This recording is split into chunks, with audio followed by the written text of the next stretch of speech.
افغان علماء کے ایک اہم اجلاس میں افغان شہریوں کے بیرون ملک عسکری کارروائیوں میں حصہ لینے پر پابندی لگا دی گئی ہے۔ اجلاس طالبان عبوری حکومت کے تحت ہوا، جس میں ملک بھر میں درجنوں علماء شریک ہوئے۔ اس قرارداد کے تحت افغان عوام کو کسی دوسرے ملک میں لڑنے سے روکا گیا ہے۔ اگرچہ قرارداد میں کسی ملک کا حوالہ نہیں دیا گیا، لیکن افغان مبصرین کے خیال میں یہ شق پاکستان کے حوالے سے ہو سکتی ہے۔ اجلاس بدھ کو دارالحکومت کابل میں ہوا، جس میں درجنوں علماء، طالبان حکومت کی سپریم کورٹ کے سربراہ مولوی عبدالحکیم حقانی، اخلاقی پولیس کے سربراہ اور دیگر حکام نے بھی شرکت کی۔ اجلاس کے اختتام پر منظور کی گئی قرارداد میں کہا گیا ہے کہ افغان طالبان کے سپریم لیڈر ہیبت اللہ اخونزادہ نے کسی بھی افغان شہری کو عسکری سرگرمیوں کے لیے بیرون ملک جانے کی اجازت نہیں دی۔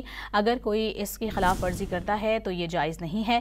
طالبان حکومت سے بھی مطالبہ کیا گیا ہے کہ وہ بیرون ملک جا کر لڑنے والے افغان شہریوں کو روکے۔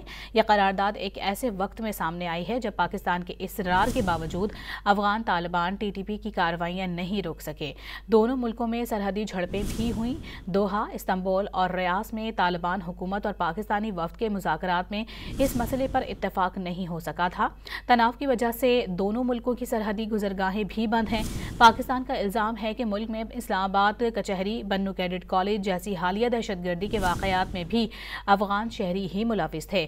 کچھ مبصرین کے خیال میں اس قرارداد سے کسی حد تک دہشت گردی کا سدباب کرنے میں مدد مل سکتی ہے۔